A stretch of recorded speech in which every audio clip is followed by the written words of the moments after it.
Good evening, everyone, and welcome. My name is Alexa Jett with the AnCan Foundation, and we are so glad to have you here. Just a really quick disclaimer, none of this is medical advice. Being your own best advocate means taking what you learn here and taking it back to your clinic. We want to give a big thank you to our sponsors, Bayer, Novartis, Johnson & Johnson, Myriad. Shout out to Sunny, who's in the audience, Telix, and Blue Earth Diagnostics. We'd also like to give a special thank you to ASPI, Active Surveillance Patients International, and the man who you see on screen right now, the active surveillor, Howard Wolinsky, and of course, our fantastic volunteers. Without them, none of this would be possible. This webinar is very interactive. You can ask any questions in the question answers pane. Just please know, please keep them general, non-specific, because we cannot give very specific medical advice. And now to the active surveillor himself, Howard Wolinsky. No drum roll. At any rate, want to welcome thank you. I want to welcome everyone for coming tonight, but I especially am grateful to Drs. Klotz and Carroll, the founders of active surveillance back in the 1990s, for their agreeing to join us on very short notice. The idea tonight is to talk about active surveillance, but maybe in a slightly different way. We're reacting to a commentary by Dr. Francis Collins in the Washington Post on April 12th. Now, for those of you who don't know, Collins is one of the most prominent physician scientists in the world. And his column, he reveals that he had been on active surveillance for 5 years. It was news to the outside world. And he was coming out, if you will, in the Washington Post to talk about the fact that he had been diagnosed with a Gleason 9. And the way it read, it was seemingly overnight. And we ran a little quick survey of guys on active surveillance, and we're surprised to find that about a third were unsettled by Dr. Collins' experience. And I can tell you from my own experience, being diagnosed 13 years ago, I was told that in 10 years' time, I likely would see no growth in my tumor. But I wasn't warned about the fact that there was a potential for a snarling tiger version of the cancer to take over. And that's what happened to Collins. So tonight, we're going to talk to Drs. Klotz and Carroll, try to address some of the issues, like how common are situations like Dr. Collins? Is active surveillance really safe? Can you overstay your welcome on active surveillance and maybe miss a window of treatment? At any rate, we're going to have Dr. Klotz and Carroll each speak for about 10 or 15 minutes, and they're going to share some new data and talk about what the future holds with active surveillance. Our speakers will go up to 10 to 15 minutes, and we encourage you to enter any questions you have in the chat box, which Jim Schrate should be monitoring. After about a half hour, we're going to open up to questions from the floor, and the doctors will finish in about an hour, and then we'll have a 30-minute support meeting. And with that, I'm going to welcome Dr. Klotz first. He says that if Peter Carroll goes first, he's a hard act to follow. So we're going to have Dr. Klotz speak for 10, 15 minutes and then move over to Dr. Carroll. So Dr. Klotz, the floor is yours. Thank you, Howard, and good evening, ladies and gentlemen. Let me know if you can't, or if you can't see the slides. We can see them just great. Okay. So, yeah, thanks for the opportunity to talk about this and maybe provide some clarification. And I just thought I would share some very new data from our cohort that I think is relevant to what happened to Francis Collins and to how it should be framed. So this is our now about 25-year-old cohort. We have 1,600 patients. Some of them followed more than 20 years. 20% are grade group 2. So we were very inclusive in our approach right from the start. We've actually become, if anything, less inclusive over time as we've learned more who the bad actors are and what the limitations are of active surveillance for higher risk patients. But this also gives us really important data about the natural history of men with intermediate risk cancer who are managed conservatively. And the key point, which I'm going to really focus on, is that for the first roughly 15 years, we relied on PSA kinetics and repeat biopsy to identify the ones who had the more aggressive cancers. And it turned out that using PSA kinetics does not work well at all. It identifies lots of patients who have still very indolent, stable, insignificant disease because their PSA suddenly shoots up, often due to things like inflammation or prostatitis. So it's now a trigger for further evaluation, but not a trigger for intervention. Biopsy and upgrading is still the major trigger for who gets treated. So this was our 4th analysis in 25 years. We've repeated it every 5 or 6 years. And the major endpoint had to do with the impact of imaging, mainly with MRI, although increasingly we're using high resolution micro ultrasound. So just before I go into that, let me just make a comment. I don't have slides about the kind of general aspect of upgrading in men on active surveillance. And I think it's important to understand in the Collins situation, there are 2 reasons why patients are upgraded on subsequent biopsy. The primary reason in the short term has to do with sampling. So they have initial, particularly if it's a systematic biopsy, they have their initial systematic biopsy and the biopsy misses the aggressive cancer that is just by chance not detected with the systematic biopsy. And we know that was around 30-35% of patients in the systematic biopsy era. Now that it's targeted biopsies, it's more like 15%, but it's still an important group. And in the short term, the vast majority of men who are upgraded just because of resampling, or they have an imaging like MRI that identifies a cancer. Then there's the term is true biological progression, where they have grade group 1 cancer, and over time, because biology is dynamic, things change, new cancers develop. You can have a patient with no cancer who down the road is diagnosed with a Gleason 9 cancer. So the dynamic nature of biology means that it changes over time. And one of the key questions in this field is, what's the rate of progression from grade group 1 to higher grade cancer? We know it's usually, when it occurs, it's in men who have high volume cancer. It's extremely rare to get a low volume grade group 1 cancer that progresses to significant high grade cancer. And the rate has been modeled by a few groups, including ours, and the consensus is it's somewhere around 1.5% per year. 1.5% per year. So that means in the short term, like say the 5-year time frame, it's pretty uncommon. Once you get up to 10, 15 years, it's about 20% of men, say, are upgraded. Most of them upgraded to grade group 2, about 80-85%.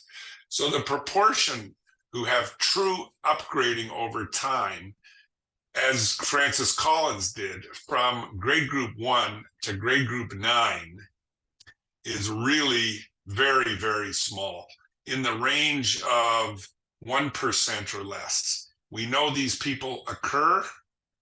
You can have patients who are never diagnosed, who had negative biopsies, who progress that way. It's also very rare, but it happens. So the bottom line, in my view, on this whole situation is that we know there's nothing novel about this. We know it happens. It's rare. It perhaps is unfortunate that it happened to, of course, shouldn't happen to anybody, but it happened to someone who has such a high profile in the biomedical field. But it really does not in any way, in my view, change the approach, the concept, the safety. So I'm just going to talk now a little bit about the impact that MRI has had in our cohort. And one of the aspects of this is that there's now a debate in the field over targeted biopsy, which is generally replace routine systematic biopsies. But do you still need to do the systematic biopsies in men who have a target? Or if the imaging is negative, do you still need to do systematic biopsies? And there's a lot of systematic biopsies being done. Overall, about 40% of men with an elevated PSA will have negative MRI. It's about 1 million men per year in the US. So it means if we continue with the systematic biopsy, there's 400,000 men a year with negative imaging still getting systematic biopsies. And why are some cancers invisible? And to make a long story short, this really reflects a number of factors, including size. Obviously, small ones are less likely to be seen. It also reflects the structure of the cancers, and it in particular is a function of some of the genetic abnormalities. And this has now become a hot field and just emerged in the last few years. And this is one of these. This is called a heat map, and all it shows basically is that the genes that are altered in visible cancers are the same genes that drive cancer invasion and metastasis. And this is a very remarkable, in my view, important and practice-changing concept, that the invisible cancers lack the genes that are associated with cancer progression and cancer aggressivity. This is one of the first ones from about 5 years ago. And the conclusion, genes involved in cancer progression influence MR visibility. And there's 10 other papers that basically show the same thing. And then there's some clinical data now coming out. And this is one from Sloan Kettering, published a couple of years ago, 1,449 men having a radical prostatectomy for grade group 2 or higher. And these are the curves, for example, prostate cancer specific mortality. The green is the invisible cancers. The red is the visible cancers. You can see here, the y-axis only 8%. So of course, most men treated with surgery, even if they have aggressive cancer, are cured, but still, essentially 0 patients with invisible cancers progress. So this cancer visibility or invisibility, very powerful marker. And so we just went back recently and looked, what was the impact of MRI? So this is on the right is what's called cancer-specific mortality, the proportion of men dying of prostate cancer. And you see here we have 24-year follow-up, not many patients, 15, but still many patients followed more than 15 years. And we have deaths from prostate cancer, about 4% at 15 years and 10% at 20 years. So that's getting up there. And one interpretation is, well, gee, maybe those guys were right 10, 15 years ago. You know, you follow them long enough, you're going to start getting more deaths. But here's where it gets, I think, more interesting, and the message. If you look at the patients who had who were followed into the MRI era, that's the red line. So this is post 2013, got into our program, versus pre 2013. The blue line is the pre-2013, the post line is post in the MRI era. The remark, now, some of you who are used to looking at these will say, well, how can you have 18-year follow-up and it's only since 2013? And that's because this includes a number of patients who were diagnosed, say, 2008, and they had their first MRI 5 years later. So we've included them, we've reanalyzed it. Without those patients, it didn't make any difference. But here's the key point: 0 metastasis since 2013. In other words, we don't have, and this is about 500 patients since 2013. We don't have a single patient like Francis Collins diagnosed with Gleason 9 who would have been treated. We had guys like him. None of them progressed to metastatic disease. In other words, not one patient has developed metastasis since we incorporated our MRI into our program. So what this means is, the MRI, the imaging really works. And what it's doing is it's finding these aggressive cancers that were missed on systematic biopsy. It's finding them early on at a point where the patients are still curable. Now, we follow them long enough and we get enough numbers. We're going to see probably 1 or 2 patients who metastasize despite all of this, but it is as rare as hen's teeth. And this is disaggregated by what they had on their MRI. Was it negative, which is the blue line, or was it, if they had an image, this is a more definitive image, green is equivocal on the MRI. So we have only 5% of patients are even upgraded. Only 5% with a negative MRI have a higher grade cancer found over 20 years, versus about more than half of the patients who had visible lesions. So invisible lesion on MRI is really a powerful, favorable predictor.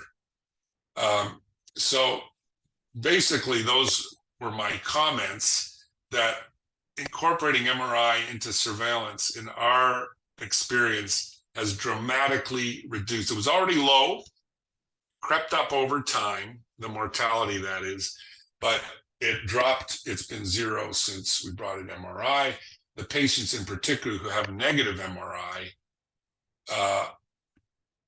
hardly any of them were even upgraded over time. If they had equivocal lesions like so-called PIRADS 3, they look more like the higher grade, the worse abnormal MRIs. And one of the tangential messages to this, it's not so much a subject for discussion tonight, but it's my view that these systematic biopsies, because of what we've learned from the genomics and the natural history, the Memorial series, our series, and others, that you don't have to worry about these invisible cancers. They don't do anything. They are genetically very favorable and indolent. And it also, I think, is a message. A lot of men on surveillance worry about, what about the cancer I don't know about, just like Francis Collins. Well, guys like Francis Collins, fortunately, are absolutely the exception, not the rule, and they really don't change the fundamental appeal of active surveillance at all. So thanks for your attention, and I'll hand it back to Howard. Okay, well, thank you, Dr. Klotz. And now I'm going to lay it a roll to Peter Carroll.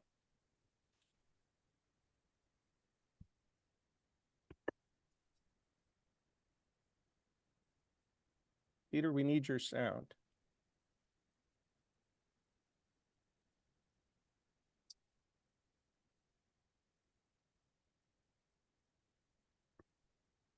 Can you hear me now? Yes. Yes, we can. Yeah, it's a problem. Somehow my microphone is not being recognized by you. Let me go ahead and share things here.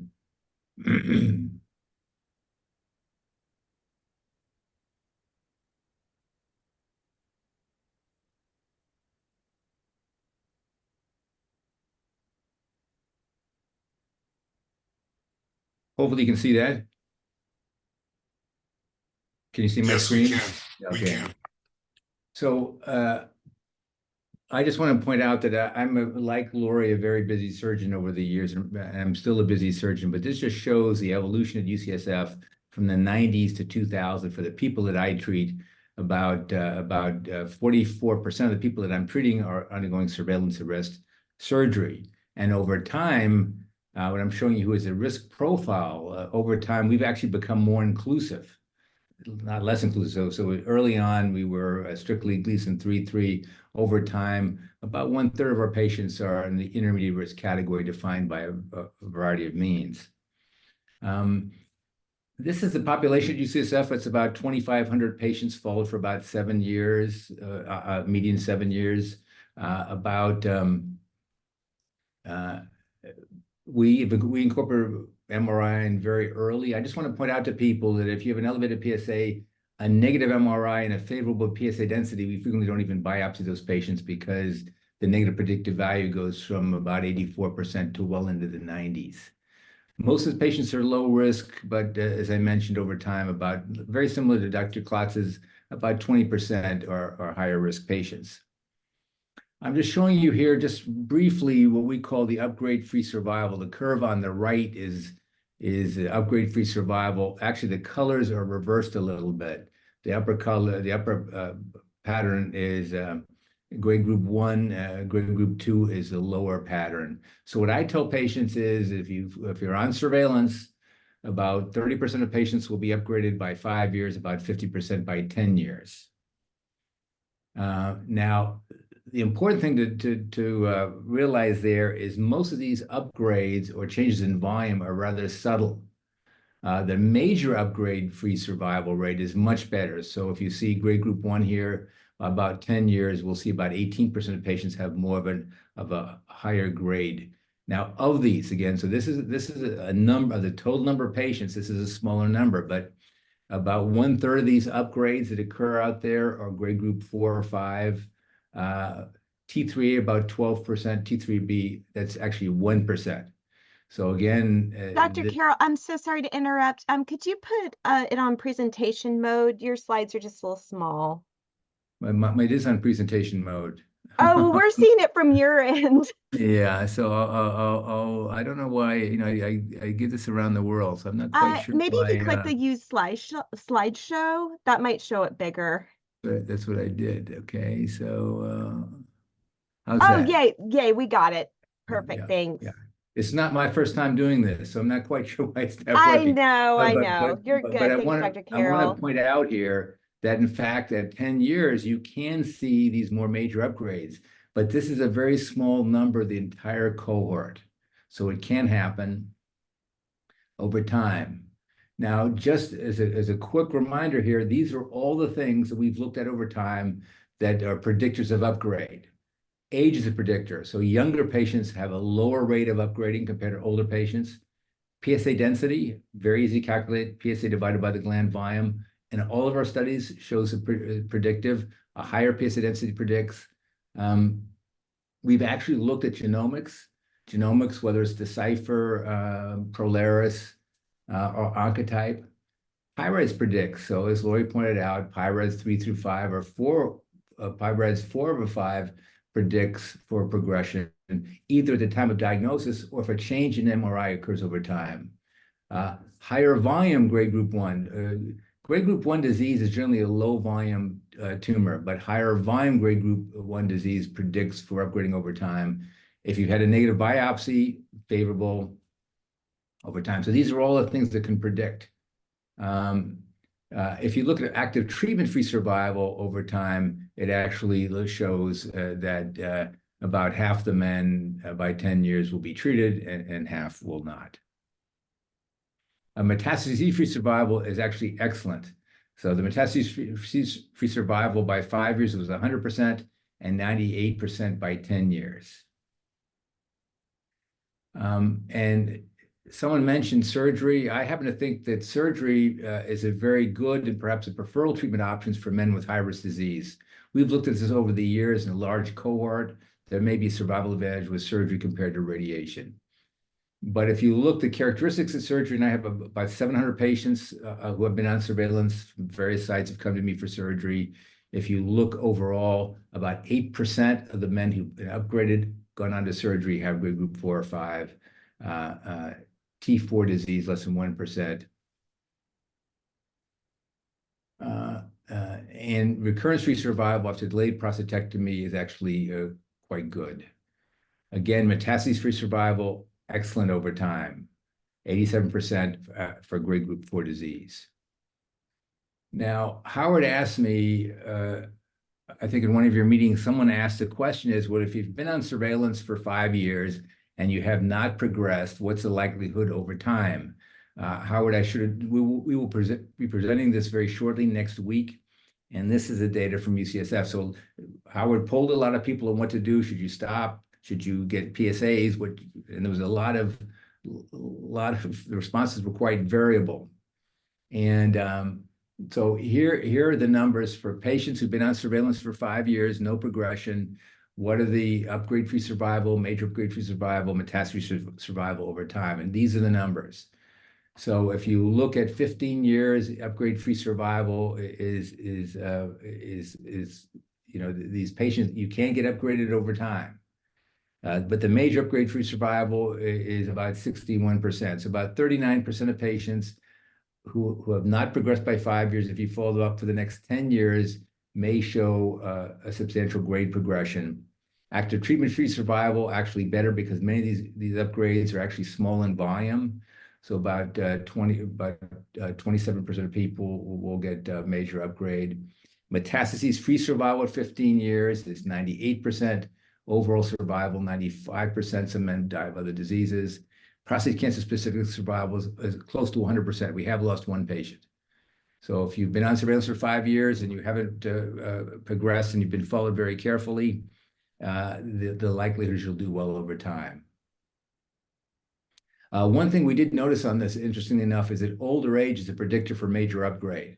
So a lot of people think that if you're older, that you could stop surveillance, stop getting looked at, and actually, older patients actually have a higher rate of a major upgrade over time. So if you're in good health, of a 10-year life expectancy, I do think you should be followed. So where's surveillance going? I think surveillance, in my mind, is safe, and that's coming from a very busy surgeon. I think it's a preferred form of treatment for men with low-risk disease. I think we've made it safer by the incorporation of PSA density, genomics, and MRI. We have a growing interest in actually PSMA PET because we see there's some variation between PSMA PET and MRI. We have an active program looking at that.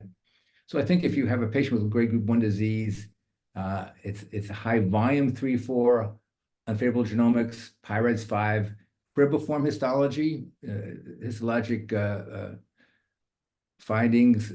These patients, either you'll treat them or go to fusion biopsy, but in fact, men with low PSA density, favorable MRI, genomics, these people can go to surveillance. And actually, we, like others, are looking for serum and urine markers, which will obviate the need for biopsy. Now, I get many of my great ideas from Laurie Klotz, and actually he mentioned about 3 or 4 months ago about the impact of targeted biopsies. And he's right on this. So in fact, we've actually looked at this recently, Laurie, is that 90% of the time, the dominant tumor location is identified by the targeted biopsy. If you miss it, it tends to be contiguous. Of those 5% of patients where you miss it, about 77% of grade group 2, low volume, 2 to 3 millimeters, and all favorable histologic subtype. And so I think a targeted biopsy is adequate. I do think, Laurie, that because some of these things on the edges are missed, I think the targeting could perhaps be improved. Right. Thank you very much. Oh, Okay. I think we're right on time. I've never seen anything like it. So for the next half hour or so, Jim Schreit is going to be monitoring. I guess it's the Q&A. I received a couple of email questions, so maybe I can open up with a couple of questions. This one from Islamabad, from one of our members there. Let's see if I can find it. He says, I read somewhere that radical prostatectomy is usually not recommended for people over 70. So, Peter, you kind of hinted at that. You said something about older patients, but who are older patients? Well, the definition for older patients changes each year on my birthday. Yeah. And so what I think you need to do is you need to look at the age of the patient, overall health, and how bad the cancer is. I think there's clearly a role for prostatectomy in men over the age of 70. Clearly a role. But you make treatment decisions based on 3 criteria: cancer grade, extent, genomics, MRI, the biologic characteristics. You look at the age and health of the patient, how you treat someone who's got a 3-year life expectancy because they have a bad heart or lung, totally different than someone's going to live 10, 15, 20 years. And lastly, patient preferences. Patients may have a strong, once patients are given good information, and that's one of my concerns, is that I'm very comfortable with decisions men make, but they need to make them on the best available evidence, and frequently they don't get it. But I think the 2 patients I'm operating on tomorrow are in their 70s. Obviously, the average age of my patients tend to be younger because I have a lot of young patients coming to me, but a high-risk tumor in an older patient can be lethal. Hey, now I'm going to ask a question. Maybe Dr. Klotz can field it, and then Jim can take a couple of questions. This one is from the Boston area, and he says he's been on active surveillance for 7 years, and he's about to end it. He's had dramatic changes and rapid growth of 3 lesions. And his question, and of course, we're going to be generic here. I'm wondering if I stayed on AS too long. So do some people stay on it too long and miss an opportunity of treatment? So look, we have a lot of data now, Peter's data, our data, other groups, that the risk of progression to metastasis and a preventable death it's not quite zero, but it's pretty damn close to zero. There are some groups who have more rapid progression. And in particular, we've learned in the last 5 or 7 years the importance of what's called HRR mutations, particularly BRCA2. And the reason BRCA2 patients don't do well on surveillance is because instead of slow and gradual accumulation of mutational events, of genetic mutations over time, it happens explosively. You wonder in these cases, like this patient, obviously we don't have the details, but if he has explosive growth and change, and the same with Francis Collins, the questions come up. Do these guys have a germline mutation, meaning every cell in their body has an abnormality in this family of genes that is responsible for protecting the genes against genetic errors in cell replication? And we now do this germline testing. It's become, as probably most people know, it's become extremely available and cheap, a couple of $100. And to identify those patients, it's only about 4% at diagnosis, but those are very important subgroup of patients to identify, to say, you've got a BRCA2 mutation, you should not stay on surveillance. Short of that, we hardly ever see it. And my guess is that the few bad actors, Peter's cohort had 1 death, we've had a few, that the BRCA mutation folks are very highly represented in that subset. And just maybe one other point, and that is, you can't let these bad anecdotal cases drive policy. It's a real mistake. You have to look at the whole picture and not let bad anecdotes determine how the vast majority of patients in whom that kind of outcome is very, very unlikely drive it. Because obviously with treatment, there are outcomes that are very likely that are unwanted, like all the adverse effects of surgery and radiation. Can I just make one other point, Howard? Just one other thing to emphasize. I 100% agree with Dr. Carroll, the observation that upgrading is more common as patients get older, but so is death from other causes. So it's like you have these 2 intersecting curves, the increase in the grade as patients get older, the increased likelihood, but also the increase in the risk of death from other causes. So definitely one of the challenges in this area is to kind of match, what you think this patient's future is going to be, how long on average do they have to live, against how aggressive the treatment should be. Definitely one of the this is the art of medicine, is to sort that kind of thing out. Hey, Jim, do you want to throw out a couple of questions? Yeah, I've got a number of questions here. It's going to be kind of hard to sort through, but just based on what you said most recently here, if a patient has genetic mutations, say BRCA2, in your view, does that disqualify them from active surveillance, or how do you handle those patients? Well, I'll take that if you like, Peter. There's not a uniform consensus about this yet, but my view is if it's a younger patient, they should have their prostate removed. This to me is a ticking time bomb. Now, there is some data out there that they don't necessarily do that badly. But boy, based on what we know about the mechanism by which BRCA2 acts, I think once that you've found that they have cancer, they are much more at risk for progression. There's the largest study that's out there, 80% of the patients progressed to higher risk cancer over a 10-year period. And it was probably 100 and they missed it on the other 20% on the biopsy. So yes. Now, BRCA1, there's a whole slew of these HR mutations. There's about 20 of them that have been described. The most common are called BRCA1, CHEK2, PAL-B. There we don't have the same clarity. So BRCA2 is clearly the worst. For the other ones, it's kind of a discussion with the patient. What is their risk tolerance? Yeah, Peter, since you have a special interest in this, are there any agreements or disagreements on this?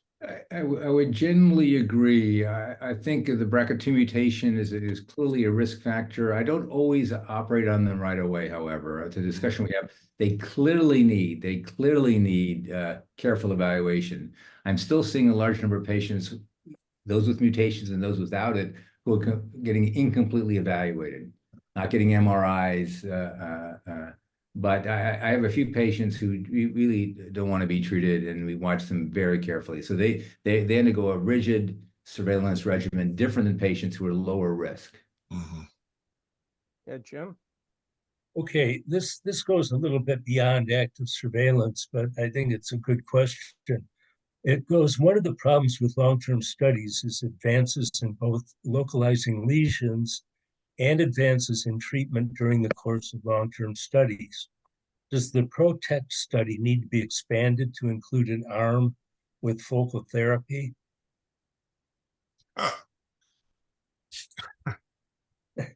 Well, the reason I laugh is PROTECT is a done deal.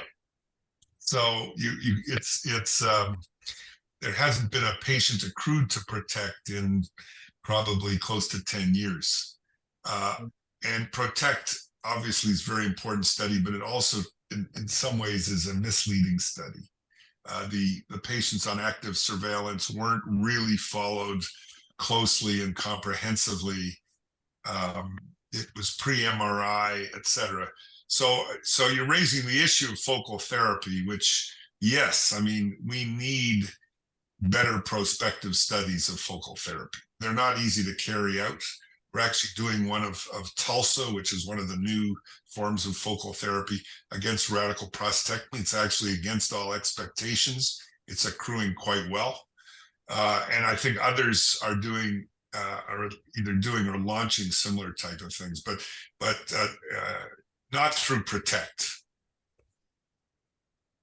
Yeah, Jim? We've talked a little a bit about genetic risk factors.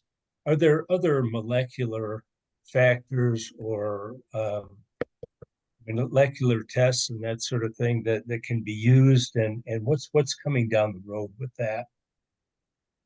Well, the two types of genetic tests we're talking about are somatic genetics, and that's germline. That's what Dr. Klotz talked about. So these are people who have a family history, first-degree relative, prostate, pancreatic, ovarian, breast cancer. The other one is somatic genetics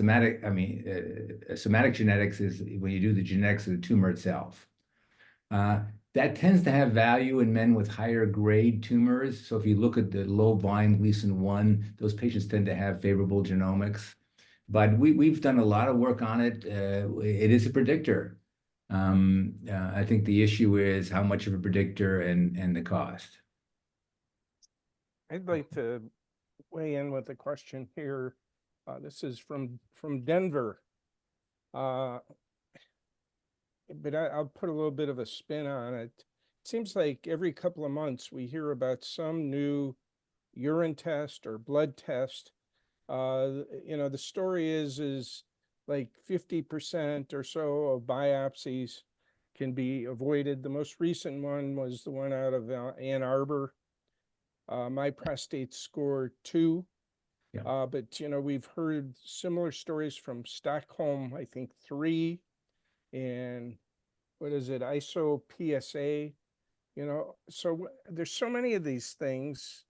What do we make of it, and how commonly are they used, and how useful are they? And if you combine two of them, can you avoid 100% of biopsies? So nothing in life is ever 100%, or at least only the last thing in your life is 100%. But you're right. There's a flurry of these, and I've just reviewed another one. Generally, they're not compared head to head. Use of them does reduce the risk of unnecessary biopsies. I think the issue now is if you have an elevated PSA, you repeat it, be sure it's a true elevation. And then in our experience, we do not go to biopsy based on elevated PSA alone. These are for generally PSAs between 3 and 10. We will go either to one of these tests or an MRI. A lot of this depends on cost. And I think it's going to be which one is more costly. And in Europe, where they don't do, where MRI is plentiful and cheaper, they'll go to an MRI. The MRI, of course, does allow you to determine your likelihood of having cancer, and of course, it allows for a targeted biopsy. But I think the issue is, do you screen first with a marker, whether it's 4K, Prostate Health Index, or others, or do you go right to an MRI? But in our experience, you will decrease unnecessary biopsies by 30 to 40%.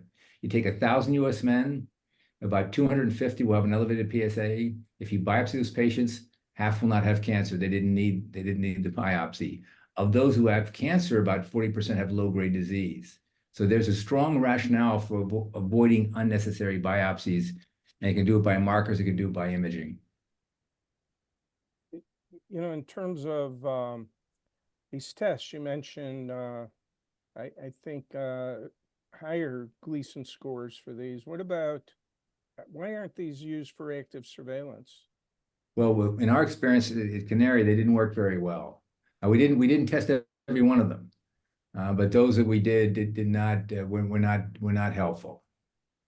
And of course, we have a cohort of patients who have cancer, so it doesn't surprise me that some of these tests would not be all that predictive, because you had the test and you had a biopsy. So again, it'll dilute the value of the marker in that situation. But we didn't test all. Go ahead, sorry, Peter. Yeah, but we didn't test all markers. And you may have had experience with others, but the ones we tested were not helpful. Yeah, I'm just going to add, it's coming. This is a very active field. I believe that I have more faith in the liquid biomarkers than the tissue-based markers, partly because tissue-based markers need a biopsy. But there's phenomenally promising work going on in urinary biomarkers using measuring things like urinary exosomal microRNA, some genetic material that's found in the urine. Same with blood, and it's very plausible. I think 5 years from now, we're going to have an assay where instead of all you have to do is do the assay every 6 months or once a year, looking for a signal of progression. And they're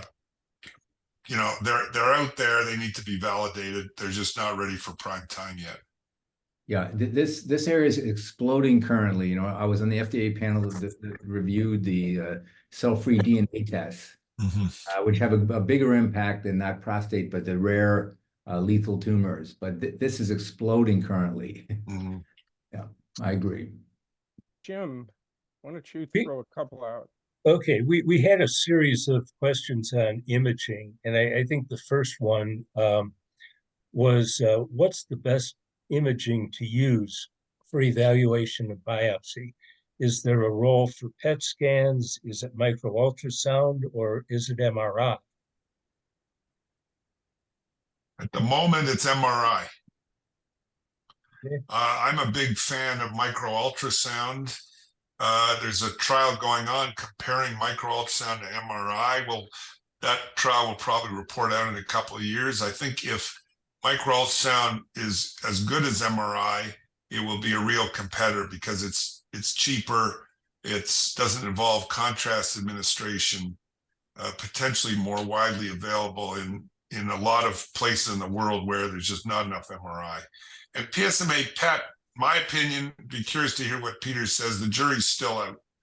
We don't use it routinely, it's an expensive test, but there's some data just starting to come out now that it may have a role in identifying patients with high-risk cancer. Yeah, it's we're the ones who put it to the FDA for approval in this country, and it's approved for men with high-risk disease before treatment and men who fail treatment. But there's a growing interest in it actually currently because it may help localize the tumor better. So we were seeing a disconnect between MRI and PSMA. But time will tell. We're going to be involved in a large trial, which is going to look at this PSMA and MRI, and we'll see. It's interesting, Laurie. Now I'll frequently see if I get a PSMA PET in patients who would be considered for focal ablation. Right. We've seen some failures. Yeah. So we'll see. For sure. I think it's MR done, and especially in the community. I think MR. Now we have MR fusion guided biopsy. I think we're going to get better biopsies across the board, not only in academic centers but in community centers as well. Peter, since you took on the one, what about the other? What about micro ultrasound? Do you have a perspective? We have it, and I think, but Laurie's far further along, and I think my sense is that it's going to be the singer, not the song, in many ways. But I think whether you have an MRI that's done by an experienced reader and a micro ultrasound done by an experienced urologist makes a difference. But I think they'll both turn out to be roughly equivalent, but we'll see. We'll wait for the trials to come out. The nice thing about micro-ultrasound, part of it is it's one-stop diagnosis. So the patient comes in, has the ultrasound, you see the lesion there, you biopsy it, rather than MRI followed by the reading of it and the co-registration and the fusion targeting. And it was also, I'm a little biased against the fusion targeting because I led a large randomized trial in Canada that was some of the worst fusion targeted data anyone's ever reported. We were on the learning curve, and these were supposedly from centers of excellence. So the point is with MRI fusion targeting, there's some pitfalls. There's the risk of error. People don't really know what they're doing, and which happened to be, I think, the case for us in retrospect. We didn't realize it at the time. So anyway, it's going to be an interesting evaluation over the next few years as to which of these becomes predominant. So we have about 14 minutes left before we let the doctors go on their way, just to keep our promises. If I can ask a question, you were talking about kinetics. Is that the same thing as velocity? And is velocity, or is it something different? And if it's something different, is velocity, PSA velocity, not used anymore? Anybody? Correct. Yeah. So the answer is PSA velocity that's at low PSAs is not very predictive. The interesting thing, Laurie, is in some of these rare progressors, we'll see a PSA in the out years. So PSA is not very helpful in the first 5-7 years, but we have seen in some of these rapid changes that could be heralded by a change in PSA. Again, it's an infrequent event, but in the out years, where PSA may not work very well early on, I would get it in the out years because we've seen this rapid change that's occurred at the time of biological progression. Well, we still rely on it a lot, and it's just not, it's sensitive more than it is specific. So that means if the patient has an aggressive cancer, they are much more likely to have a rise in PSA. But the rise in PSA can also reflect the patients with the worst PSA kinetics have prostatitis causing the rise in PSA. That's the Achilles heel of it. So it's a flag, and we rely on PSA every 6 months, basically, until the patients are so elderly that it really doesn't matter anymore. Yeah, let me ask you a basic biology question, either one. You know, Dr. Collins' report was not complete. You know, we know that suddenly he had PSA of 22 and suddenly he had a Gleason of 9. He gives the impression that this might have happened in a very short time. It sounded like maybe a month. I mean, is that physically possible? No. No, this has been brewing for a while. I mean, you never know for sure, but that's not how prostate cancer behaves. It takes a while. Okay, Jim, my keepers are warning me that there are 10 minutes left. Okay, just continuing with imaging a little bit, and I'll combine two questions. The first is, what do you see as the role of AI in MRI? And second, you know, we have a number of questions about frequency of MRIs. I mean, is there a good rule for active surveillance? What are we looking at here? So let me answer the question about AI. There is no question that AI is rapidly moving into medicine. In fact, if I had to advise a young medical student today, I'm not sure I'd go into the field of pathology or radiology because I think that's going to have big impact. Currently, at UCSF right now, we're evaluating, we have a big cohort like Laurie's. We have all their slides and we're rapidly imaging their slides to develop an algorithm to better. We think we can make predictions based on all the information on the histologic slide, which is not used. Same thing for MRI. So you'll see this is happening rapidly across the board. Several companies and academic centers are moving for better interpretation of MRI and pathology by AI. We'll have our results, I think, very shortly. What was the other question? The other question was frequency of MRI. So we don't have a hard and fast rule, but in high-risk patients, we'll do them by 12 months. Low-risk patients, maybe 24 to 36 months. And again, risk is defined by your PSA density, grade, volume, genomics, and your MRI findings.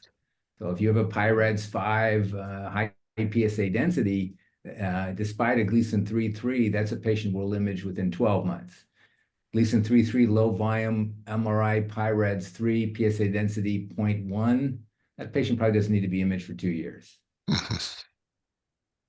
Laurie? Yeah, we basically take the same approach, risk adapted. I alternate micro ultrasound with MRI, partly because we're kind of MRI resource challenged in my part of the world in Toronto. And partly because I think the micro ultrasound is complementary to MRI. So I alternate them, and the average is each one is a 2-year interval. So they'll get an MRI every 4 years and ultrasound every 4 years. But definitely, if they're higher risk, that interval compresses to around 1 year alternating. Hey, I have to bring up something that I mentioned earlier. Dr. Collins, in his commentary, quotes his urologist as saying that this prostatectomy is very likely going to cure his cancer, and with quotes around cure. If you have a Gleason 9, is that curable? But listen, I'll just make one brief comment. This is not a Gleason 9 diagnosed in someone on surveillance is a little different from a Gleason 9 just presenting, where it may have, there's been no prior evaluation. So this is a stage migration phenomenon is the term in the field, meaning that it's probably been diagnosed at an earlier stage than the the average patient presenting de novo with a high-grade cancer. So yes, the patient's definitely at risk for occult metastatic disease, in which case nothing local is going to cure him, but he's got a higher chance of cure than if he just presented newly with very high-grade cancer rather than being followed over a period of time. Hey, Jim, maybe 2 more questions and diagnose and adios. Okay, we had a number of questions about frequency of biopsy, and it starts with the need for a confirmatory biopsy, say at 1 year, and then whether the interval can be pushed out beyond what's in the NCCN guidelines at this point. Go ahead, Peter. Well, we do what Laurie does, a risk-adapted biopsy. I think if you go to a good center, you had an image-guided biopsy to begin with, low volume, low grade, favorable PSA density, good genomics. I don't think that patient needs a confirmatory biopsy within 12 months' time. Different than, in fact, the patient didn't have an, again, I see a lot of men who didn't have an MRI done before their biopsy. Mm-hmm. So a higher risk patient, incompletely evaluated, that's a patient who'll get a confirmatory biopsy, sometimes within 6 months. Again, if they've really not been adequately evaluated, at least in 3.3, we get an MRI, it's a PIRADS 5 anterior, high PSA density, that's a patient who's going to need evaluation up front.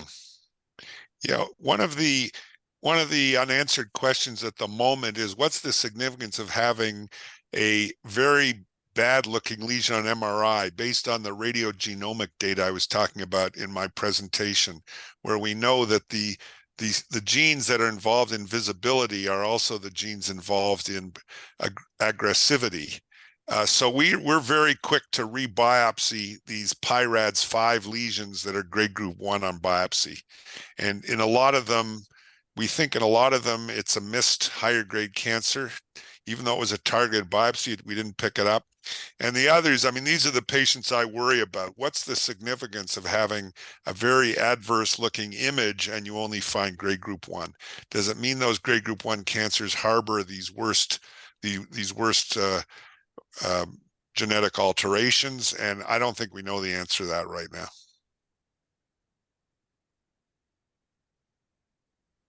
Jim, anything else? Well, yeah, I could bring up something. Dr. Klotz had mentioned to me that he felt uncomfortable with the title of the program, with pre-treatment. Maybe you can explain what you mean.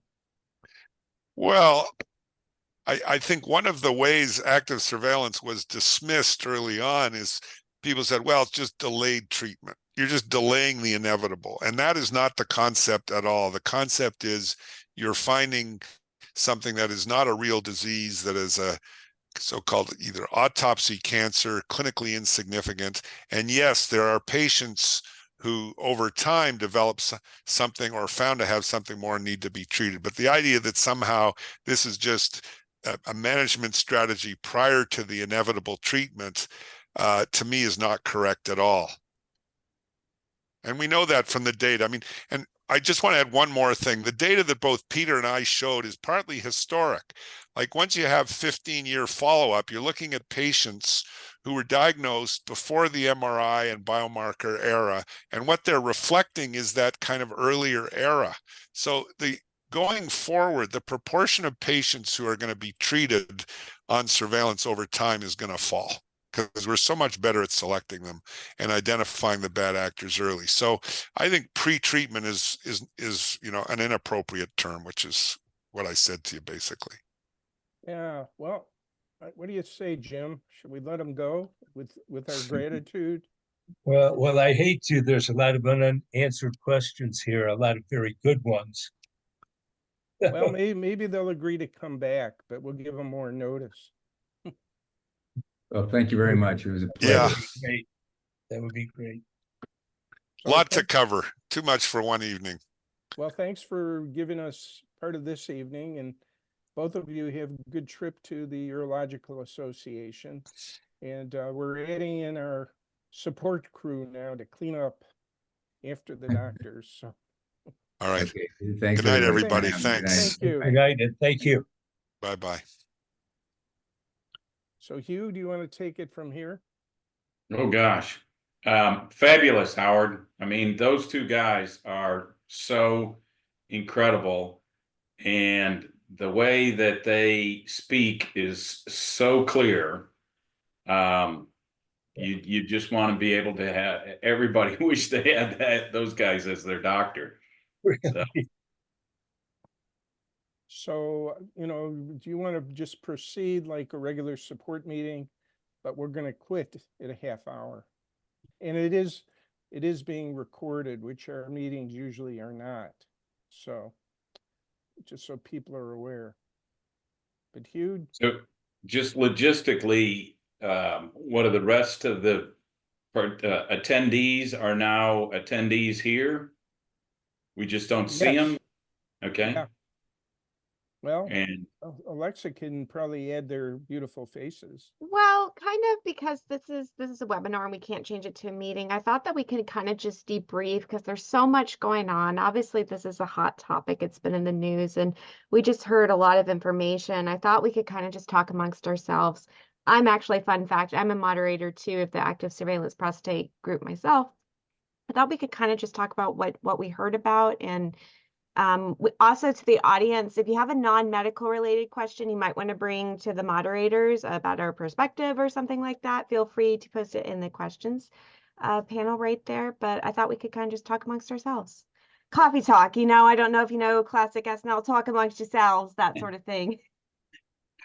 Well, I'll just share I guess a quick observation, and that is, I mean, these guys are pretty clear in their view that what occurred with Collins, obviously still a lot of questions about Collins, but that if it occurred the way it's being reported, it's extremely rare. And, kind of unfortunate that he's kind of given the information the way he has, because it could scare some guys when the occurrence is just really, really low. And, if you're in active surveillance, risk tolerance is always something that we deal with. That's the whole bottom line. And so to understand that that's very rare is pretty important. These two guys know what they're talking about.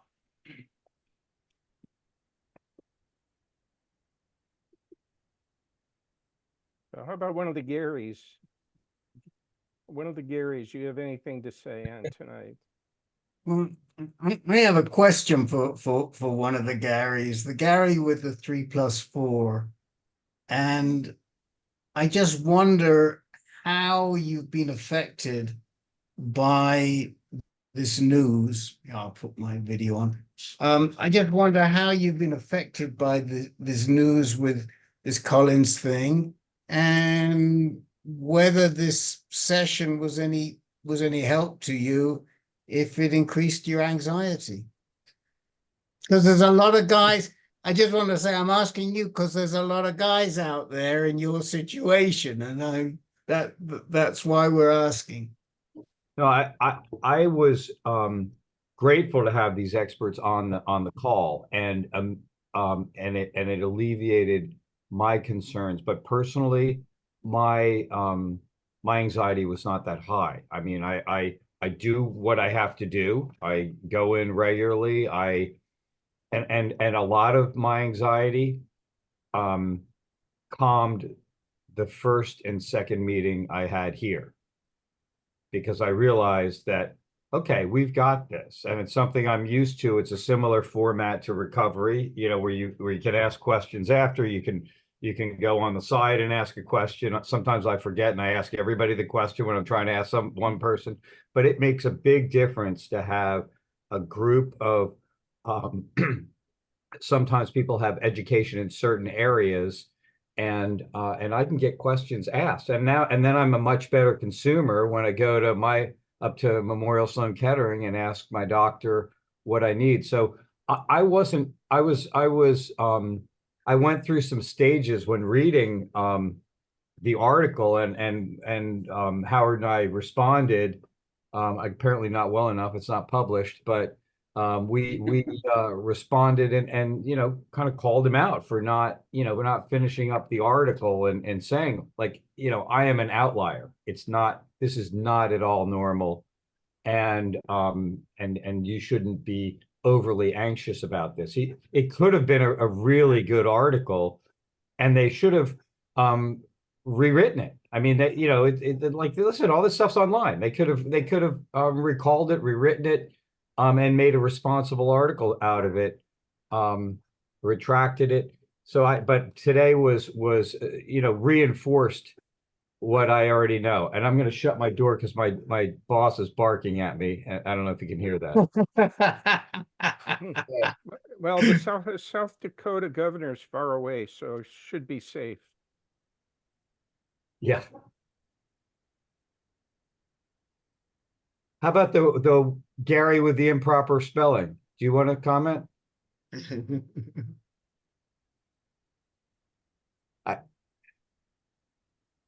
Am I here? Can you see me? Oh yeah. Yep. Well, Can't hear you.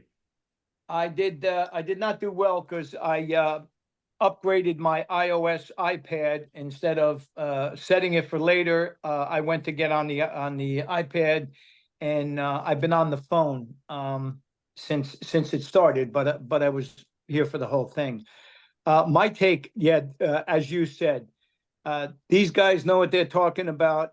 They certainly reiterated what I think the consensus of our belief is, that what happened to Dr. Collins is the exception to the rule, far from the rule, which should calm people down and make them understand that definitely Dr. Klotz and Dr. Carroll reiterated that, especially I like the last remark that Dr. Klotz made, that going on AS is not, waiting for treatment, that it is a treatment, that it's very viable, and it's been proven to be so, that, you're not just waiting for the inevitable. No, we don't want the inevitable, and maybe we won't have to face the inevitable because of the things that we do, the monitoring that we do, the support groups that we have. So I thought it was really terrific, the questions that you posed, Howard, and that Jim, I'm sure he had 100 more questions in front of him, did a really good job of coming up with the ones that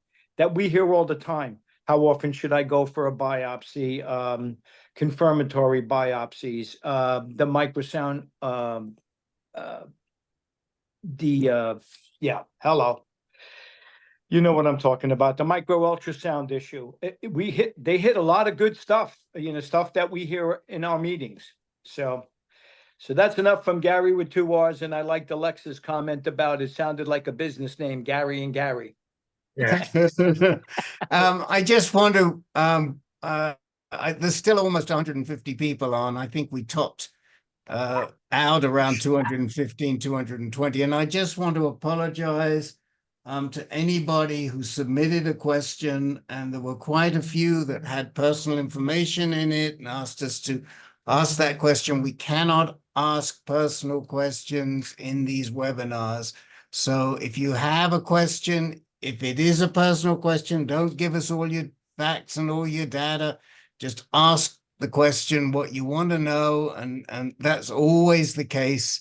Not just in our webinars. I think you'll find that's the case in almost every webinar. But apologies if we didn't ask your question and it included personal information. Rick, there were a lot of good questions that didn't get asked. There were just far too many. One of the things that I was really interested in that Dr. Carroll brought up, and I think is hugely important, is what's the evaluation? What's the workup when you go on active surveillance? And what I was picking up from that is PSA density. But I think I'd take a step beyond that. I think they were affirmative about genetic testing and possibly PET scans in evaluating active surveillance and what kind of active surveillance protocol you follow. So I think that's a huge issue, because we do have people coming in to the group who are being scheduled for biopsies and they haven't had an MRI. And part of the problem with that is that the AUA dropped the ball, frankly, with the guidelines. And, that's got to be changed, because the MRI should be the standard of care. I looked at a study recently. What percentage of major institutions do you think rely on MRI in the United States? You have any idea? There was a study that just came out. It was, I forget what it was looking at, but I do remember the fact that only 16% of these major institutions offered MRI to a heavily minority audience or participation. 16%. I thought it had to be 50%, but I think I've drunk the Kool-Aid here too much. So, for what it's worth. And Jim, were there That's any? a depressing statistic. Yeah. Yeah, I could dig this study up. Actually, it was a study on Stockholm 3. And, that's one of the many new biomarker tests. But Jim, were there some questions in there that we didn't get to that would be worth discussing now? Yeah, I think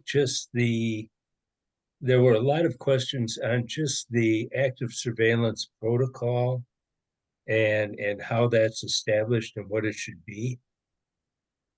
And the problem with that is it's difficult to determine, and it may be kind of an individualized thing. And I think that was the point of the discussion of workup and initial evaluation.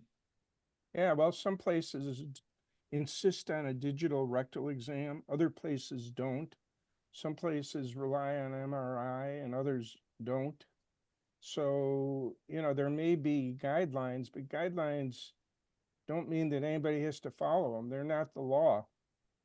It's a choice.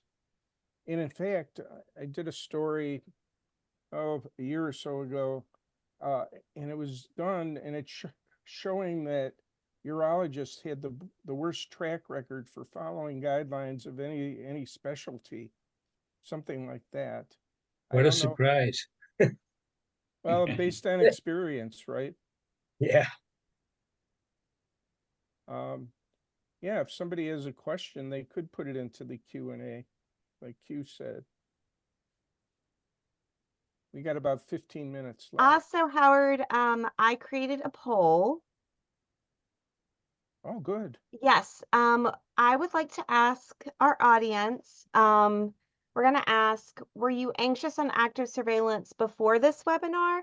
And then we want to know, are you anxious on active surveillance after this presentation? So I'm going to submit the poll right now if it's okay. So audience, you're going to have a thing pop up. And so we want to know, straw poll, see kind of how you felt. So I will launch that. Oh, can we do this too? I don't know, maybe. I can't do it, but well, I see it, but it won't take my answer. Okay, so we have people voting right now. And we'll let you vote a little bit, and then we can kind of talk about this. Well, Alexa, it says host and panelists cannot vote. Sad. Okay. So sad. Maybe we can say our votes. Well, yeah. So let's go around. Whilst people are voting, let's go around the panelists. Hugh, were you anxious on active surveillance before this webinar?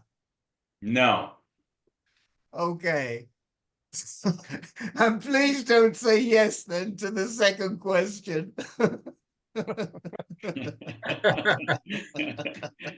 No. Okay. All right. How about Gary Ireland? I was not before and I'm not now. Feeling good. Okay, Gary Tosca. That would be a no and a no. Okay, we're doing good. That's why you're moderators, guys. and Howard. I haven't been anxious in 13 years. So, yeah, but I'm getting, well, I finished my final, and so my anxiety levels are way down now. So, Okay. All right, we're going to give you 30 more seconds, everyone, and then I'm going to hit end poll. So you got 30 more seconds. I just wanted to mention, Alexa, you can help out with this one. I assume everybody that's registered will get access to a copy of this? Absolutely. Everyone who registers will actually get the first access to it. That's how we've always done it at AnCan. We love people who register and sign up. You're going to get the first cut. So. Okay, yeah, because somebody had just asked any chance of getting this from the doctor, so they'll get it. So whoever asked that. And now we can end our poll. Hold on a second, just before we end the poll, and whilst you're pulling up the results, somebody has asked in the chat, because we are monitoring in the Q&A, we are monitoring it. Can we share the slides? As I recall, Dr. Klotz does not like to share his slides. right. So we cannot share them because he's not willing to share them. I don't know about Dr. Carroll. We'll do what we can. Ask. We'll do what we can, but unfortunately, and you'll have to wait on this poll one more second, because I think there's a really interesting comment in the Q&A from Alan Coyner that says active surveillance is like standing in the railroad tracks hoping not to get run over. I'm going to pose that question to the panel and ask them to comment. Who wants to go first? I will. I don't think that's not how I would look at it. I do look at it as a train ride, but you know, like one of those Japanese bullet trains, and it just I don't feel like I'm waiting for anything bad to happen to me. It potentially could, but 13 years and I'm getting better results than predicted. You know, to use the railroad I track have to talk, hon. here, I guess, you know, I think that if you're just standing on the railroad tracks and looking at the train and not doing anything about it, then yeah, I guess so. But active surveillance is never about just standing still and not being active in our surveillance. So, you know, I love that, Hugh, because somebody asked early on in the questions, and I answered it. What's the difference between active surveillance and watchful waiting? And what I said was active surveillance is active. There are things you have to do. You have to improve your lifestyle. You have to get regularly tested. You have to talk to your doctor. Watchful waiting is very passive. You don't have to do much. And you and your doctor can decide whenever you want to get tested, and that's about it. But I think you hit the nail on the head.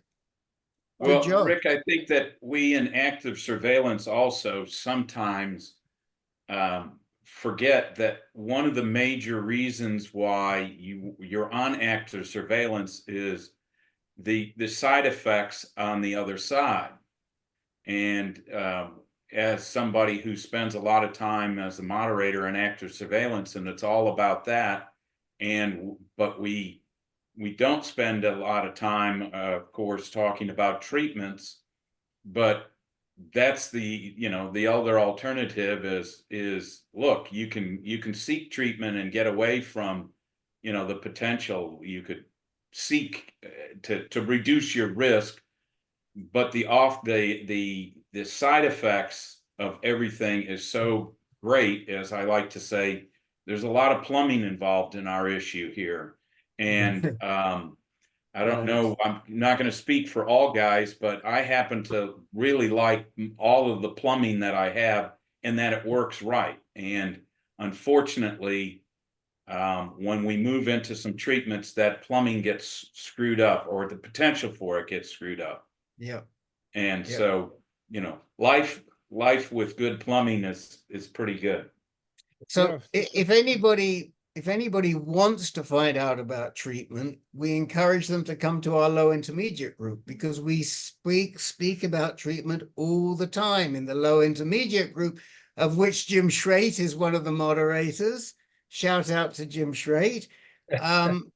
But we try not to discuss that too much in the active surveillance group, because those guys want to remain on active surveillance. They don't want to know about treatment. They want to know how they can safely stay on active surveillance for their condition as long as they can before they intervene. And by the way, when we talk about pre-treatment for AnCan, we're just trying to distinguish it from people who are on active surveillance post-treatment, because there are many men who continue their, not just in prostate cancer, but in oral cancer, there are many patients who maintain active surveillance after their treatment.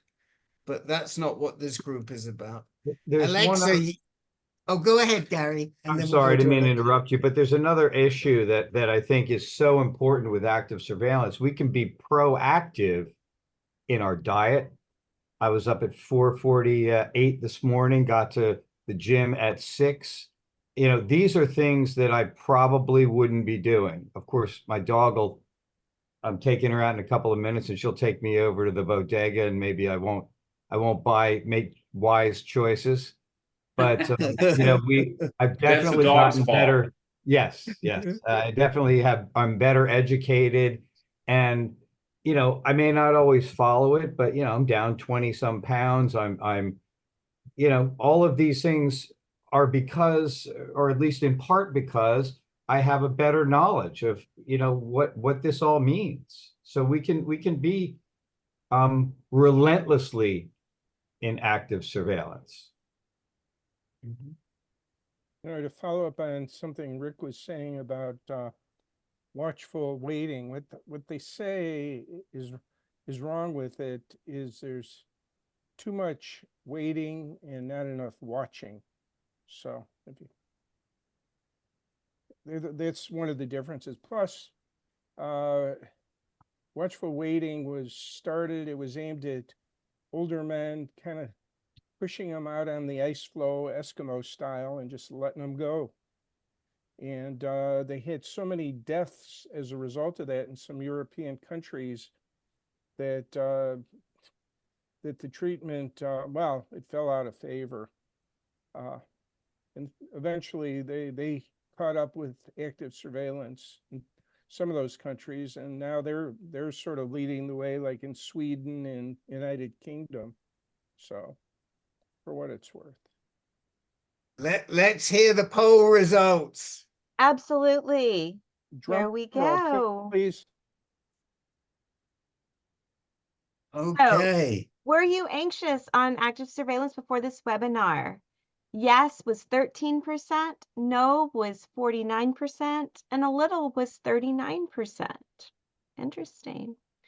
And then so when we got to the second, are you anxious on active surveillance after the presentation? Yes went down to 7%. That's pretty awesome. No was 59%, and a little was 35%. So that's pretty great. I felt like, you know, the doctors gave great presentations. They answered great questions, and I think the polling really reflects that. So I am going to ask either Alexa or Howard to jot those results down or take a screenshot or something. I've done it already. I got it. And let's send those to Doctors Carroll and Klotz, because it will make them feel very good about spending the hour with us. At least, I shouldn't say it will. We hope it will. I suspect it will. And it certainly makes us feel very good that we've helped a few people in this. So only share the results after you get them to give you their answer first. I can try. I got it. I'm still looking at the I'm still looking at the questions here.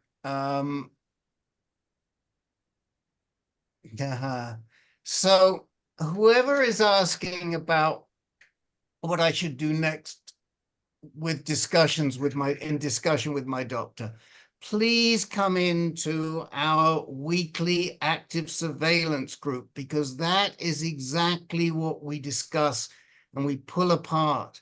And you know, these guys, Hugh and Gary and Gary, and then a shout out to our other we have a couple of other moderators who aren't on screen tonight. Ken Mason for sure, and who else? Who am I missing? Did I miss somebody? Oh, Jim and Schrader, you're on Jim screen. right Yes, there. yes, yeah. But these guys are great, and you know, you can sort of, I don't want to say act out, but you can preview the conversation you can have with your doctor. And that's exactly what the group is for. It's really to help all of you folks who are not sure how to approach that next appointment. And that's why we have this group. The group is weekly. It's always in the same room.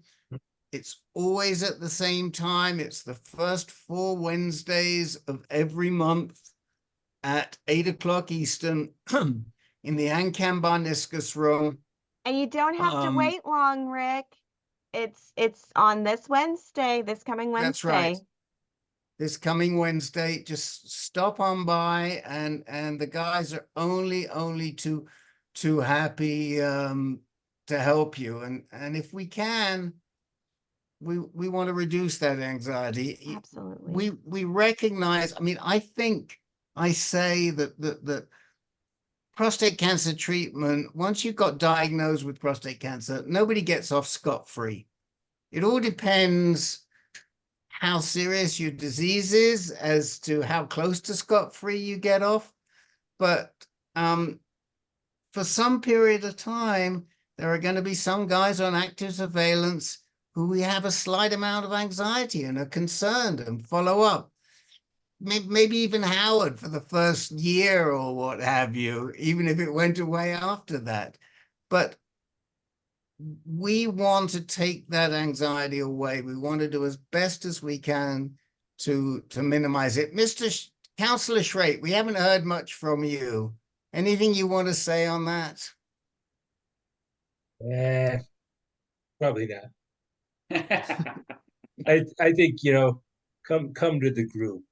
You know, come with your questions, come with what's on your mind, and you'll hear from a lot of people who, you know, have walked where you're walking, and there's no substitute for that. You know, there's no doctor or no healthcare professional that's going to give you a better perspective than the people who are living with active surveillance. Yeah, a bunch of peers. And Ken Baldwin, what was the survey sample size? About 150, wasn't it? How many people answered the poll, Alexa? I think we were about like 115 at that time. About 115. There you go. Is there anything anyone else would like to say before I close this out? Well, thank you all for coming. Join us on Wednesday night. It's truly a support group, which is there to support you.